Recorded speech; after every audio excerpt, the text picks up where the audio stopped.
सहज ही अपनी ओर हम चले वतन की ओर।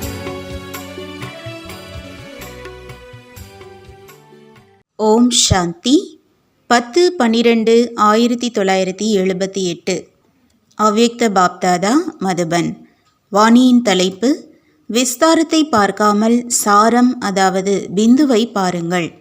மதுபன் நிவாசி என்றால் இனிமையின் கடலில் எப்பொழுதுமே நீந்தி கொண்டிருக்கும் பாப்தாதாவின் விசேஷ கர்ம பூமி, சரித்திர பூமி, இனிமையான சந்திப்பின் பூமி அல்லது மகான் புண்ணிய பூமி.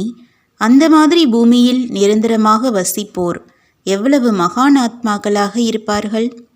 நிராகார தந்தைக்கு இந்த சாகார பூமி மேல் விசேஷ அன்பு இருக்கிறது.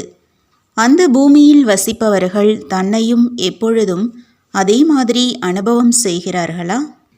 மதுபன் என்றாலே இனிமையான பூமி. உள் உணர்விலும் இனிமை, வார்த்தையிலும் இனிமை, மேலும் ஒவ்வொரு காரியத்திலும் எப்பொழுதும் இனிமைத்தன்மை இருப்பது. எப்படி பூமியோ அப்படியே பூமியில் இருப்பவர்களும் மகான் ஆத்மாக்கள். எந்த ஆத்மாக்கள் மதுபனிலிருந்து அனுபவம் செய்து செல்கிறார்களோ அவர்களும் என்ன கூறுகிறார்கள்? மதுபன் சங்கமயுகத்தின் சொர்க்கம், அதாவது சொர்க்க பூமியில் இருப்பவர்கள். இப்பொழுதும் சொர்க்கம், மேலும் எதிர்காலத்திலும் சொர்க்கம். அப்படி இரட்டை சொர்க்கத்தின் அதிகாரி எவ்வளவு விசேஷமானவர் ஆனார்! பாப்தாதா இன்று பிரத்யேகமாக மதுபன் நிவாசிகளை சந்திக்க வந்திருக்கின்றார். சொர்க்கத்தின் விசேஷம் மற்றும் சொர்க்கத்தின் விசேஷ மகிமையாக என்ன இருக்கிறது என்று பாப்தாதா கேட்கின்றார்.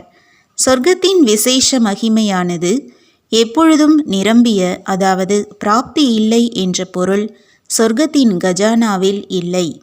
இந்த மகிமை சங்கமயுகத்து சொர்க்கத்திற்கும் அல்லது எதிர்கால சொர்க்கத்திற்கும் இரண்டிற்குமே கூறப்பட்டிருக்கிறது.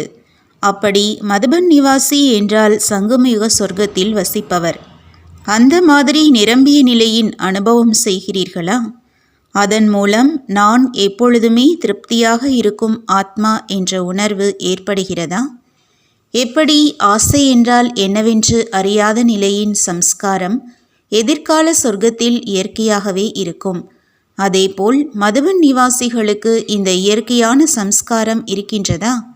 சொர்க்கவாசி என்றால் இந்த அனைத்து விஷயங்களின் இயற்கையான சம்ஸ்கார சொரூபம் இருக்கின்றதா? யாராவது நீங்கள் எங்கே இருக்கிறீர்கள் என்று கேட்டால் மிகவும் குஷியோடு ஆர்வத்தோடு நாங்கள் மதுபன் நிவாசிகள் என்று கூறுகிறீர்கள். மதுபன் நிவாசி என்பது முத்திரையிட்டது போல் ஆகிவிட்டது.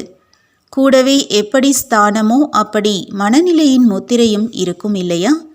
எப்படி குளிர்சாதன பதப்படுத்தும் அறையில் சென்றீர்கள் என்றால் எப்படி ஸ்தானமோ அப்படியான நிலை இயல்பாகவே இருக்கும் அல்லவா? அப்படி மதுபனின் என்ன மகிமை இருக்கிறதோ அந்த மாதிரி சம்ஸ்காரம் உருவாகி இருக்கிறதா? ஏனென்றால் சாக்கார ரூபத்தில் லட்சிய சுரூபமாக அனைவரின் எதிரில் மதுபன் இருக்கின்றது. அனைவரும் மதுபனை அப்படியே பின்பற்றி செய்கிறார்கள். எந்த ஒரு நிலையிலும் மேலே கீழே செல்கிறது என்றால் மதுபன் அச்சல்கரில் சென்றால் உறுதியாகிவிடும் என்ற அச்சல் உறுதியான மதுபன் நினைவு வருகிறது. அந்த மாதிரி பாவனையோடு சுப விருப்பங்களோடு இந்த புண்ணிய பூமியில் அனைவரும் வருகிறார்கள். எப்பொழுது அனைத்து ஆத்மாக்களின் குழப்பத்திற்கான வழி கிடைக்கும் சாதனம் அச்சல்கர் மதுபன் என்றால் மதுபனில் இருப்பவர்களும் எப்பொழுதும் அச்சல் அதாவது உறுதியாக இருப்பார்கள் இல்லையா? அந்த மாதிரியான நிலை அநேக ஆத்மாக்களுக்கு வழிகாட்டக்கூடியதாக இருக்கும். ஏனென்றால் மதுபன் லைட் ஹவுஸ் ஆகும். அனைத்து சேவை நிலையங்களுக்கும் சகயோகம் கொடுப்பவர்கள் மதுபன் நிவாசிகள். எப்பொழுதும் எண்ணம், சொல் மற்றும் செயலால் ஒவ்வொருவருக்கும் சகயோகியாக இருக்கிறார்கள் என்றால் உடன் இருப்பவர்களுக்கும் சகயோகியாக இருப்பார்கள் இல்லையா? அனைத்து குழந்தைகளுக்கும் அவர்களுடைய ரிசல்ட்டை கொடுப்பதற்கு 1 வருடம் கிடைத்தது. அப்படி 1 வருடத்தில் இப்பொழுது என்ன மாற்றம் கொண்டு வந்திருக்கிறீர்கள்? அதை கேட்கும் மற்றவர்களும் மாறிவிட வேண்டும். எப்படி யாராவது தன்னுடைய உண்மையான உள்ளத்தோடு ஊக்கத்தோடு தந்தை மேல் இருக்கும் அன்பினால் தன்னுடைய அனுபவத்தை கூறுகிறார்கள் என்றால் அந்த அனுபவத்தை கேட்டுக்கொண்டே அநேக ஆத்மாக்கள் மாறிவிடுகின்றன என்பதையும் அநேக முறை பார்த்திருக்கிறோம். ஒருவரின் மாற்றம் அநேக ஆத்மாக்களின் மாற்றத்திற்கான சாதனம் ஆகிவிடுகிறது. அப்படி அநேக ஆத்மாக்களுக்கு ஒரு உதாரணமாக இருக்கும் மாதிரி மாற்றம் ஏற்பட்டிருக்கிறதா? 1 வருடத்தில் அந்த மாதிரி ஏதாவது அதிசய அனுபவம் ஆனதா? யார் யார் ஹை ஜம்ப் மிக உயர்வாக தாண்டுதல் செய்திருக்கிறீர்கள்? யார் லிஃப்டின் கிஃப்டை அடைந்தார்கள்? எப்படி இன்றைய நாட்களின் தொலைக்காட்சியில் நாலாபுறங்களிலும் ஒரு இடத்தின் படம் தெளிவாக தெரிகிறது. அப்படி மதுபனும் தொலைக்காட்சி நிலையமாகும். நாலாபுறங்களிலும் தொலைக்காட்சி பெட்டிகள் வைக்கப்பட்டிருக்கின்றன. எப்படி இன்றைய நாட்களில் அறிவியல் சாதனங்கள் மூலம் எண்ணங்களின் வேகம் அல்லது மனநிலையை சோதனை செய்ய முடியும். அதேபோல் மதுபன் நிவாசிகளின் எண்ணங்களின் வேகம் மற்றும் மானசீக நிலை நாலாபுறங்களிலும் பரவுகிறது.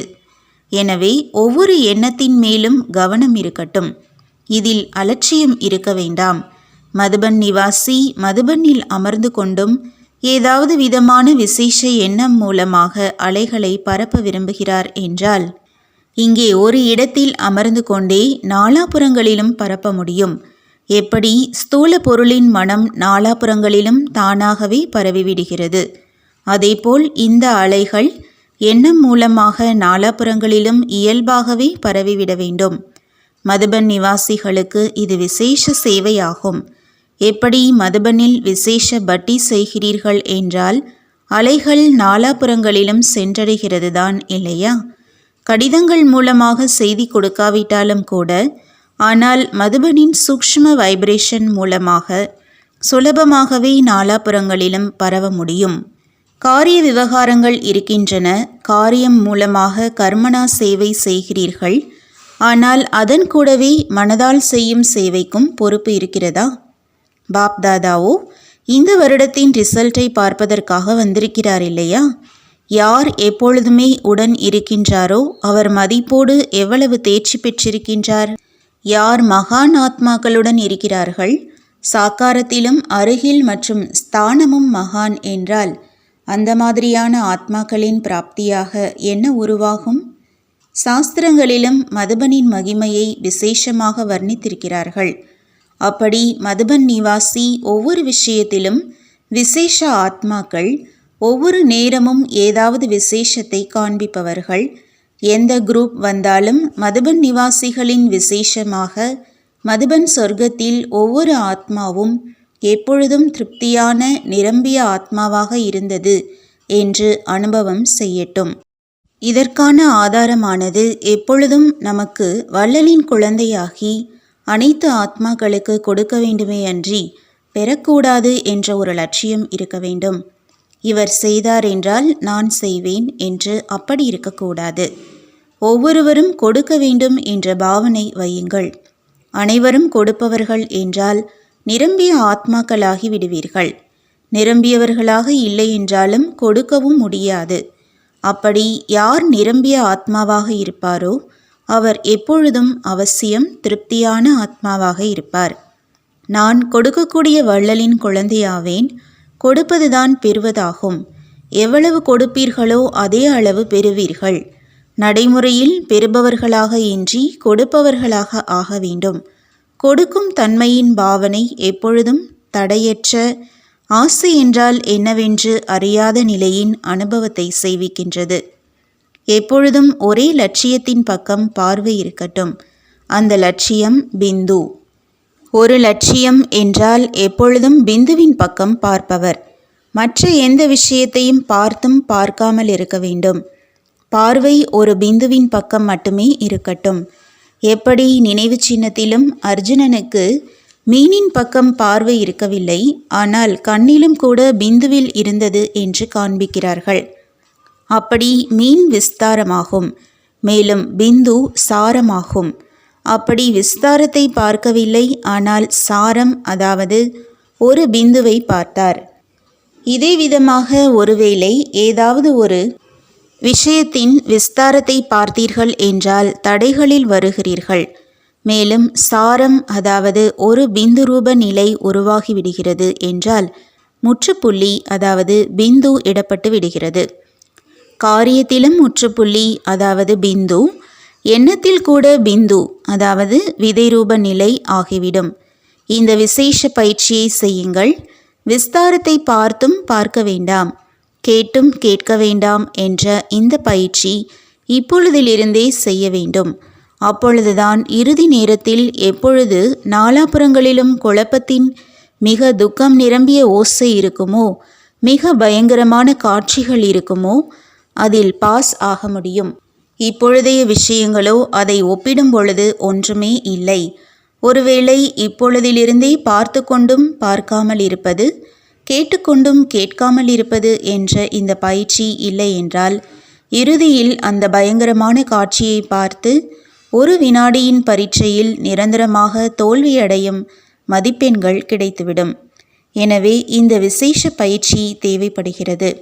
உங்களுடைய நிலை சாக்கார உடலிலும் ஆக்கார ரூபம் அனுபவமாக வேண்டும் என்று அப்படி இருக்க வேண்டும். எப்படி ஆக்கார ரூபத்தில் பார்த்தீர்கள், பிரம்மா பாபாவை சாக்கார உடலிலும் ஆக்கார ஃபரிஷ்தா ரூபம் அனுபவம் செய்தீர்கள் இல்லையா? நடைமுறை காரியம் செய்து கொண்டே ஆகார ஃபரிஷ்தாவாக அனுபவம் செய்தீர்கள். அதே உடல்தான் இருந்தது இல்லையா?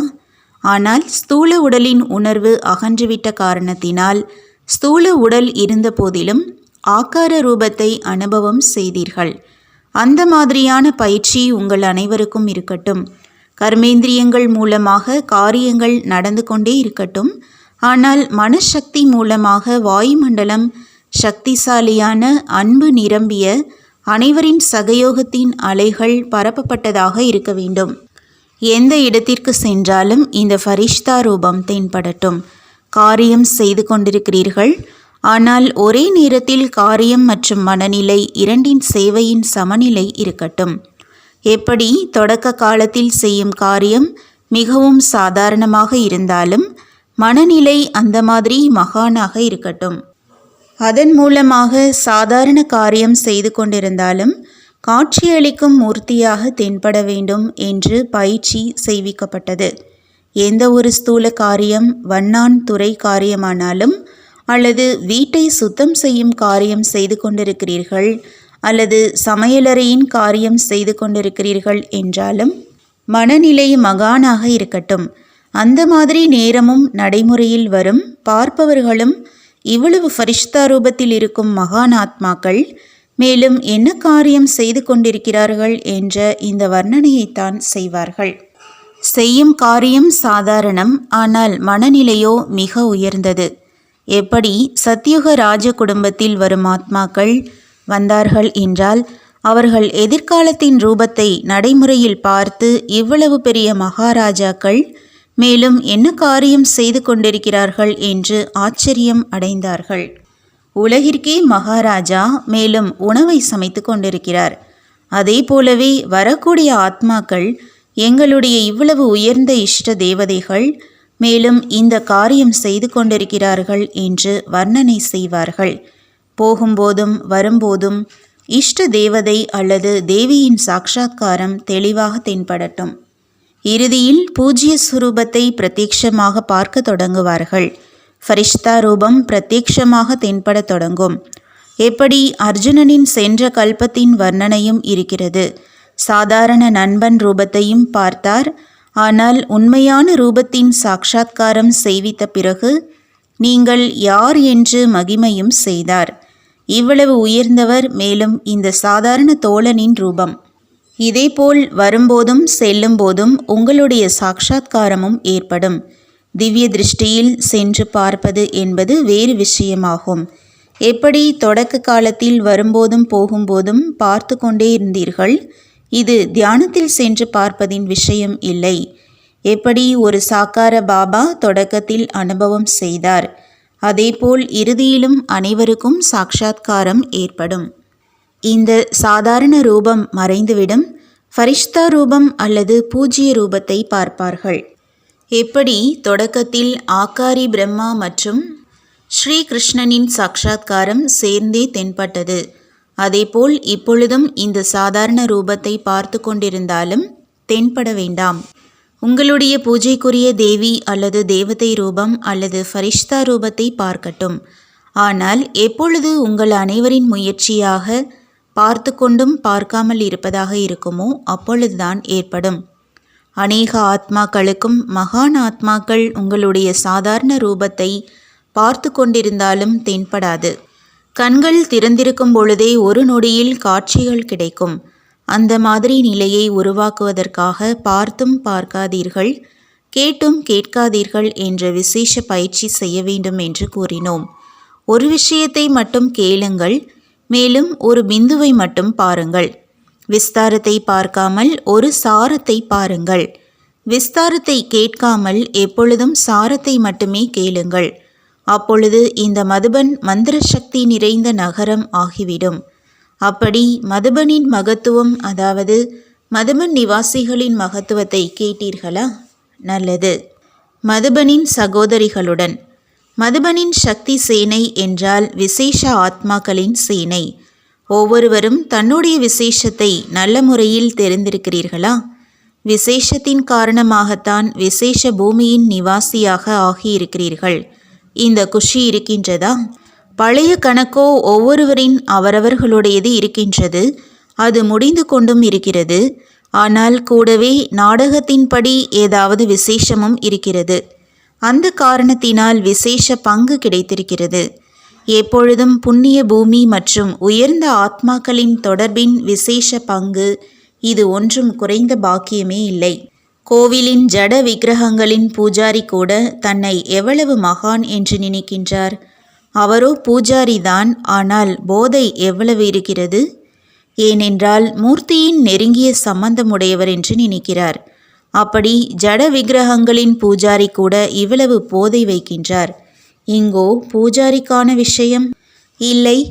இங்கோ நெருக்கத்தில் இருக்கக்கூடிய, தொடர்பில் இருக்கக்கூடிய, உடன் இருக்கும் துணைவர்களுக்கு எவ்வளவு போதை மற்றும் குஷி இருக்க வேண்டும். ஈஸ்வரிய பரிவாரத்தில் வந்திருக்கும் ஆத்மாவில் ஒரு விசேஷமும் இல்லை என்ற இதுவோ இருக்கவே முடியாது. எனவே தன்னுடைய விசேஷத்தை தெரிந்து அதை காரியத்தில் ஈடுபடுத்துங்கள். எந்தெந்த குணம் மற்றும் விசேஷத்தன்மை இருக்கின்றதோ அவற்றை காரியம் செய்வதின் குணமாக இருந்தாலும் அல்லது இனிமைத்தன்மையின் குணமாக இருந்தாலும் அன்பினுடையதாக இருந்தாலும் அதை காரியத்தில் ஈடுபடுத்துங்கள்.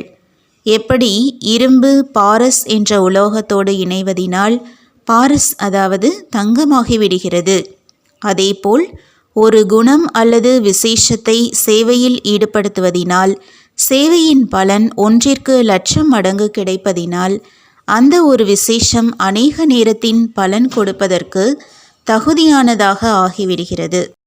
அப்படி ஒரு விதை போடுவதினால் எத்தனை பழங்கள் உருவாகிறது. அதேபோல் ஒரு விசேஷத்தையாவது காரியத்தில் ஈடுபடுத்துவது என்றால் பூமியில் விதை போடுவதாகும். அப்படி நீங்கள் எவ்வளவு அதிர்ஷ்டம் நிறைந்தவர்கள் என்று புரிந்து கொண்டீர்களா? பிராமண பரிவாரத்தில் ஜென்மம் ஏற்பட்டது என்றால் ஜென்மத்தின் கூடவே ஏதாவது ஒரு விசேஷத்தின் அதிர்ஷ்டத்தை உடன் எடுத்தே வந்திருக்கிறீர்கள். அதை எந்த அளவு காரியத்தில் ஈடுபடுத்துகிறீர்கள் என்பதில் மட்டும் வித்தியாசம் வந்துவிடுகிறது. ஜென்மத்தின் பாக்கியம் இருக்கிறது, ஆனால் பாக்கியத்தை காரியத்தில் அல்லது சேவையில் ஈடுபடுத்துவதினால் அநேக நேரத்தின் பாக்கியத்தின் பலன் உருவாகிறது. விதை விதைப்பதற்கான முறை தெரிய வேண்டும். பழமோ அவசியம் கிடைக்கும். விதை விதைப்பது என்றால் விசேஷம் என்ற விதையை சேவையில் ஈடுபடுத்துவது. இங்கேயோ அனைவரும் எப்பொழுதும் பாக்கியத்தின் சிம்மாசனதாரியாக இருக்கிறார்கள். இந்த பாக்கியத்தை தான் சென்ற கல்பத்தின் நினைவு சின்னத்தில் கூட இதுவரையிலும் ஒரு வினாடியாவது நெருக்கத்தில் இருப்பதை மகான் பாக்கியம் என்று நினைக்கிறார்கள். அப்படி யார் நடைமுறையில் இருக்கிறார்கள், அவர்களுடைய குஷி மற்றும் அவர்களுடைய பாக்கியம் எவ்வளவு உயர்ந்தது. உயர்ந்ததை எதிரில் வைப்பதினால் வீணானது முடிவடைந்து விடுகிறது. நல்லது. வரதானம்: மாயாவின் கொடூரமான ரூபத்தின் விளையாட்டை பார்வையாளராகி பார்க்கக்கூடிய மாயாவை வென்றவராகுங்கள். மாயாவை வரவேற்பவர்கள் அதனுடைய கொடூரமான ரூபத்தை பார்த்து பயப்படுவதில்லை. பார்வையாளராகி விளையாட்டை பார்ப்பதினால் மகிழ்ச்சி ஏற்படுகிறது. ஏனென்றால் வெளிமுகமாக மாயாவின் ரூபம் சிங்கத்தின் ரூபமாகும். ஆனால் அதில் சக்தி பூனை அளவில் கூட இல்லை. நீங்கள் அதை பார்த்து பயந்து கொண்டு என்ன செய்வது, எப்படி செய்வது என்று பெரியதாக ஆக்கிவிடுகிறீர்கள்.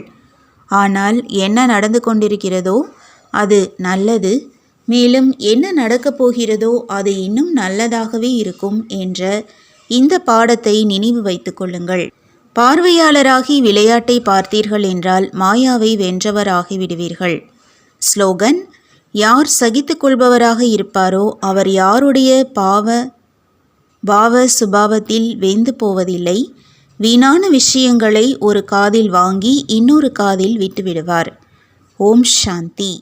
तो बच्चों को तो सर्विस करनी है, जो बाबा कहते हैं सबको ये बताओ कि देखो तुम्हारा एम एंड ऑब्जेक्ट ये है, एक गीता है बढ़िया, ये राजयोग है ना बच्चे। कैसे है राजयोग? बिल्कुल सहज है कि बाप को याद करो तो ये वैसा मिलेगा तुमको। ओम शांति।